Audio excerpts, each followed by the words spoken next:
Hi friends, எல்லாருக்கும் வணக்கம். எல்லோரும் எப்படி இருக்கீங்க? நல்லா இருக்கீங்களா? இதை பார்த்தாலே தெரியும் வந்துட்டு சிக்கன் நூடுல்ஸ் தாங்க இன்றைக்கி நாங்கள் செய்ய போகிறோம். எங்கள் பிள்ளைங்களுக்கு லீவ் விட்டதுலேருந்தே எங்கள் பெரியவருக்கு இந்த சிக்கன் நூடுல்ஸ் செய்யணும்னு சொல்லிக்கிட்டே இருந்தாருங்க. சிக்கன் நூடுல்ஸ் தாங்க செய்கிறோம். ஸோ சிக்கன் நூடுல்ஸ் செஞ்சு பசங்களுக்கு இன்றைக்கி கொடுக்கணும் அப்படிங்கிறதுல வந்து ஒரு ஆர்வம்.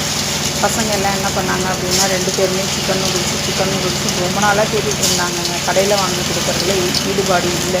சிக்கன் நூடுல்ஸ்னாலே எல்லாருக்குமே பிடிக்கும். அது எங்கள் வீட்டில் இருக்க பிள்ளைங்களுக்கு சொல்லவே வேணாங்க. அவரே போய் போன்லெஸ் வாங்கிட்டு வந்தார். எல்லா வெஜிடபிள்ஸையும் கட் பண்ணி கொடுத்துட்டாரு.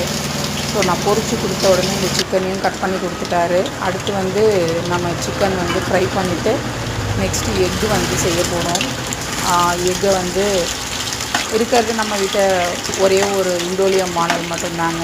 நான்வெஜ்ஜுக்கு இருக்கிறதே ஒரே ஒரு இண்டோலியம் மாடல் தான். மீதி எல்லாம் எங்கிட்ட சில்வர் தாங்க இருக்குது. நான் சில்வர் தான் மேக்ஸிமம் யூஸ் பண்ணுவேன்.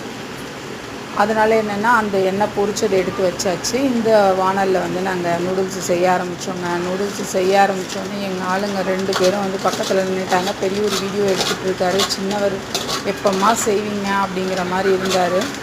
சமைச்சு முடித்த உடனே எங்களுக்கு சின்ன வானல் இல்லைங்களா, 2 முறையாக செய்கிற மாதிரி இருந்தது. ஒன்று வந்து காரம் இல்லாமல் எங்கள் அப்பா அம்மாவுக்காக செஞ்சுட்டு அதில் எங்கள் சின்னவன் சாப்பிட்ருவான். ஏன்னா எங்கள் சின்னவனுக்கு காரம் கம்மியாக சாப்பிடுவார்.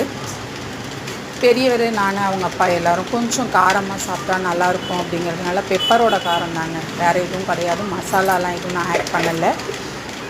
பெப்பரோட காரத்தை அதில் ஆட் பண்ணி நல்லா சமைச்சு பிள்ளைங்களுக்கு கொடுத்தோம். செம்மையாக இருந்தது. பிள்ளைங்க விரும்பி சாப்பிட்டாங்க. இந்த ஷார்ட்ஸ் உங்களுக்கு பிடிச்சிருக்குன்னா லைக் பண்ணுங்கள். Bye friends, happy Sunday.